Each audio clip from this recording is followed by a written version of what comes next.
Aquarius, hello there, my beautiful friends. We're going to do your general tarot reading for early January 2023. Thank you so much for joining me today. You know I appreciate each and every single one of you. So let's get right down to business as usual and start you off with an oracle card here, just so we could dip our toes in the energetic waters and see what's popping for the Aquarius collective. I hope you're all doing fabulous and fantastic. I'm sure you are. But let's get this shuffle going, my guides. Talk to me. What do we got for my Aquarians out there? And yeah, we're just going to look at this first card real quick. Then we'll get into the full tarot reading itself.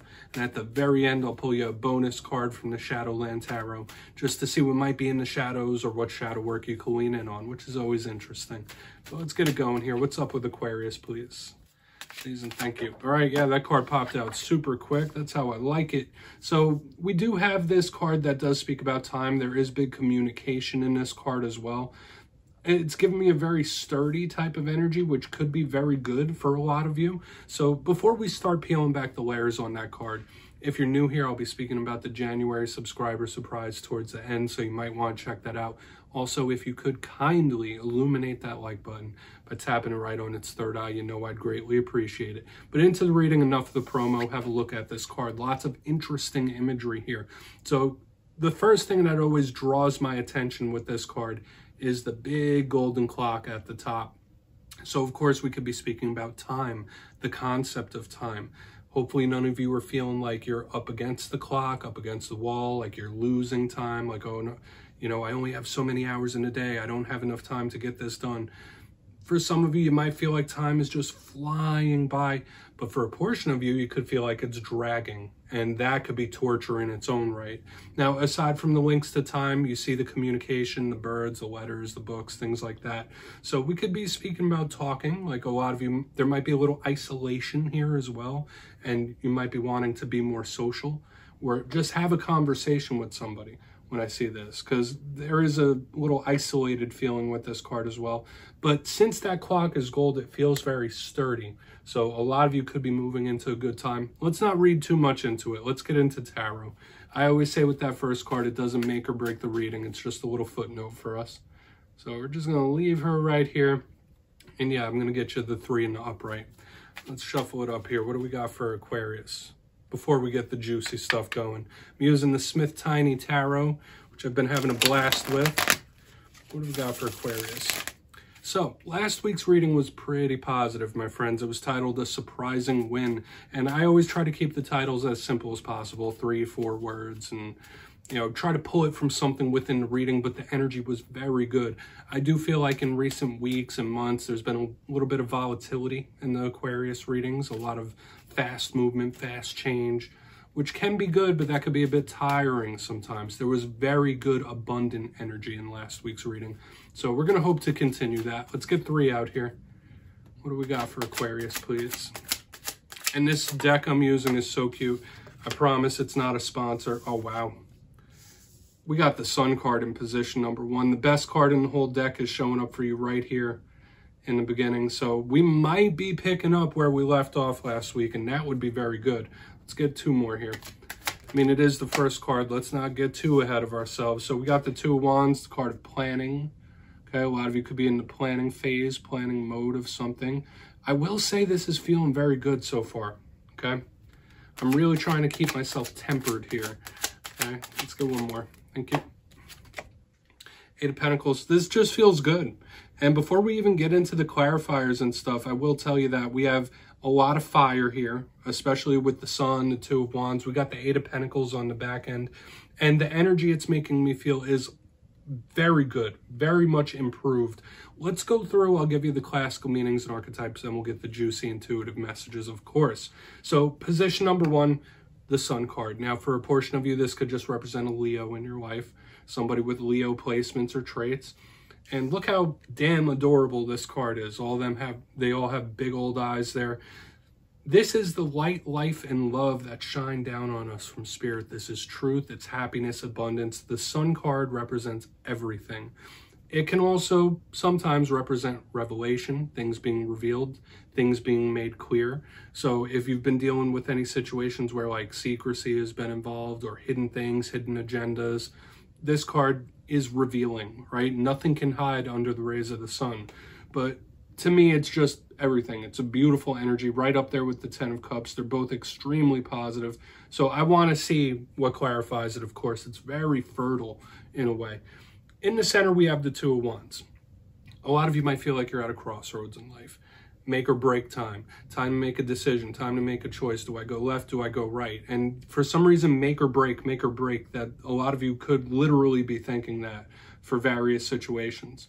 But this card to me can represent distance and travel, of course, but it is a card of strategy, of planning. So a lot of you could be looking off at the horizon, looking at the future and trying to set an according plan to get what you want. Okay, and for a portion of you, yes, it could be someone around you planning, trying to make a plan, trying to make a move towards you. I'm not going to read anything negative into it at this point. But moving to the very back end, we have the 8 of Pentacles, one of my favorite cards in the deck as well. So like all this energy is flowing in a good way. This is an extremely dedicated type of card. A lot of you could be in money mode. There could be something you were working very hard and very diligent on or towards when we have a card like this. It could be as simple as just being about your pentacles, about your money in this time. Or there might be situations involving what you do for money that are of a high precedent here that we need to really look at further. But when I see this card, it is dedication. Okay, it doesn't matter what you're watching this for, whether you're watching it for entertainment, love, work. The 8 of Pentacles is somebody working to make something better. So with all that being said, let's dive deeper on all of it. Let's jump in and clarify. All right, so we're going to get a good shuffle here for my Aquarians and see what's going on, my guides. Talk to me. What do we got? And yes, this is where I go intuitive with the message, which means I just tell you how it feels to me. So feel free to do further research or rely on your base knowledge of tarot because, as you know, every single reading is about the reader's interpretation, and I'm just giving you mine. Let's go in on the Sun card. And as always, if you're a tarot reader yourself or you're just learning, please feel free to play along. That's why this box is here. If you're feeling any messages that you want to give to the Aquarians, you just drop it down in the comments. I don't mind at all. You won't be stepping on my toes. All right, Sun card. Why is it here? Really like that we're leading off with the Sun card. All right, quick, super, super quick. Yeah, here it is. Just know that your powers of creation are super potent in this time. We have the Magician in the upright underneath the Sun. I mean, that's one of the best alignments you could have, right? The Sun and the Magician are both universal energies. They're connected to source. Like, I feel at the deepest level of these cards, both of these are source energy. One is shining down, and it's crazy how they play out because this is source energy shining down into the channel.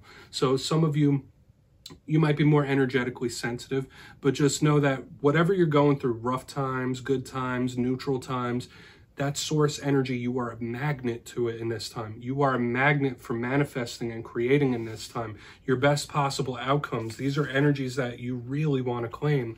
I would always give this little caveat to really watch your mind state in this time. Watch what you're bringing towards you. Now, yes, manifestation isn't only about thought. There's action involved as well. But it doesn't get much more better than this. This is like everything. This is huge. This is massive source energy. And I want to see how it plays out through the rest of the reading, but this is an amazing sign, okay? I don't want to overcomplicate it, but with the source energy that's connected to both of these, it's just beautiful. It almost has me speechless. And you know that never happens with me, right? If you've been watching me for a while, you know I got the gift of gab. This almost has me like not capable of describing it. That's how powerful it is. So let's move over to the Two of Wands. Why is the Two of Wands here? Beautiful. Why is that Two of Wands here? Thank you. Okay. So we do have the Six of Cups in reverse. All right, for some of you, yeah, there is something that's already gone down or something that's happened that is sticking around, and I don't feel like it's going to throw you off track. For a portion of you, this could be somebody that you have a very long history with that is going to circle back or might try to circle back at some point. But the Six of Cups in reverse to me is a card of bad memories. Okay, so even though we have all this good energy in the front, this might be a little warning from Spirit saying like, hey, we all have a past. We all need to process the past, however many years back it goes or whatever it might be, whether it's rough childhood. Don't let that affect your future. Don't let the past dictate the future. That's like what I'm catching here. And I feel like this is more of an advice as opposed to, you know, something that might be happening within the next couple days. For some of you, I am getting that reminiscing feeling as well. So a lot of you could be reminiscing about the past. Don't necessarily feel like it's all bad things, but there's a bit of a longing here as well. Like there might be someone or something from your past that you're longing for. So I'm picking up a lot of things. We're going to move over to the Eight of Pentacles. Just don't let the past dictate your future moves. That's just how it feels to me. Interesting. I mean, maybe that's how someone you're connected to is feeling. Let's get these cards down. Let's go in on that Eight of Pentacles, then I'll give you a quick recap before we get into the shadow card. I still feel overall this powerful, like we're starting with a bang here right in the front. Like that is nothing but a speed bump. Let's go in on that Eight of Pentacles. Why is this Eight of Pentacles here for Aquarius? Before we do the recap in the shadow. Thank you. Yeah. No BS, no games, no nonsense. This is somebody saying like, yeah, I'll work for it. I'm not afraid to put in effort. I'm not afraid to put in energy towards this, whatever this might be. All right, the Seven of Swords in reverse, very similar, like the energy of revealing. Okay, whatever your intentions are, it's clear that you show them. That's another thing I feel like I need to tell the Aquarians. Like whatever your intentions are, whatever it is you want to work towards, you need to make that clear to everyone involved in your life. Like, listen, this is what my main goal is. I might not be around at this time. I might not be around at this time. I might be busy here, but this is my intention. I'm going to keep it real. And this is somebody like completely all in to work on something. So some of you, yeah, maybe it is that little bit of like workaholic energy. I don't want to go too far down that route, but this is just keeping it completely real. All right. Like the Seven of Swords in reverse is like, all right, I'm going to show you with my actions. Okay. So show them with your actions, right? You don't just have to show them with your mouth. You don't have to show them with pictures or nothing like that. If you want to show somebody something, actions speak louder than words, always. And I do feel like that's a big thing here. And it's interesting how this reading is picking up several different things, several different layers, whether it's different parts of life. For some of you, it could even be disgruntled about your current work situation. It could be as simple as that. But I feel like the big thing here is actions speak louder than words. And also the importance of meeting spirit halfway. I feel overall the power in this spread this week, Aquarius, is claimable. Okay, so let's go through and let's do a recap before I get into the shadow card, just so I could blend all of this together so you could see the full energetic forecast we got going. In position number one, we have the Sun, the best card in the deck, with the Magician in the upright, the creation. Source energy raining down, all right? Like coming from the Sun down into the channel, which is the Magician. Now is a great time for spirituality, literally manifesting, whether it's like writing down intentions, doing literal rituals. But the world is your oyster. That's the type of energy I'm feeling here in the front end. Like the world is your oyster. You have the juice to get something going. Moving to the center, we have the Two of Wands with the Six of Cups in reverse. Yeah, there's somebody like still affected by the past. Watch out, there might be someone from your past that tries to circle back. Another vibe I'm getting here is heavy reminiscing. There's also a longing here. So there might be something or someone from your past that you're longing for, or someone longing for you. But on the very back end, we have the Eight of Pentacles with the Seven of Swords in reverse. Like, yeah, you might mistake my words, you might mistake this, but you will never mistake my actions. Now, part of you, you might just see this and say, all right, yeah, I don't like the people I work with. I don't like my current work situation. It's not doing it for me. But a big thing I was picking up here is actions speak louder than words, okay? I feel like overall we're looking at a recipe book for the most potent manifesting and creating in your life, whether you believe it or not. It starts with the intention. It starts with harvesting the energy from spirit, not letting your past affect your future, and then meeting spirit halfway, putting in the effort, putting in the work, honestly and diligently. This is beautiful. I will say this, Aquarius, you guys have like a roadmap for success in this week's reading. I would claim it and harness it. Please take a screenshot. I'm going to get you one shadow card here. I mean, this is just a beautiful reading to me from top to bottom. But let's get one shadow card here for you, just to see what's in the shadows for Aquarius, please.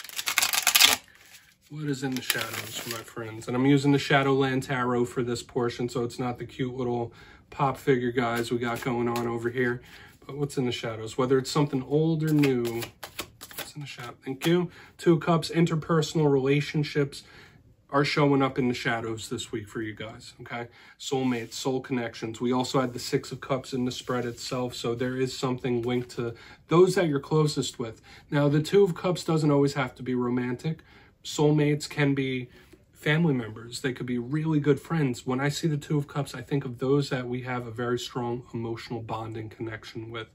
For some reason, they're showing up here in the shadows. So whether this is someone from the past or something about a dynamic between you and another person that might need to be worked through. That's the vibe I'm picking up here. Or there is just a connection that has just never been lost, and it can't be, and it won't be for whatever reason. But this Two of Cups is showing up in the shadows, and Spirit might want you to reflect on how you connect with others, okay? It doesn't always just have to be other people. It could be how you connect to others. So Aquarius, that's what I have for you this week, my friends. Don't click away just yet. I'm going to give you the details of the January subscriber surprise. For the January subscriber surprise, I'm giving away 2 copies of the beautiful, adorable Smith Tiny Tarot. This is the deck I used in this week's readings. So if you'd like to get your hands on this, it's 2 simple things. As always, my friends, first, you must be subscribed, which I'm sure you already are. And second, let me know down in the comments which one of the cards from this week's readings you thought was most adorable. Which one do you like the best? You'll be entered to win, and at the end of the month, I'll announce the winners in my community tab at random. As always, my friends, much love to you, and I'll see you next time.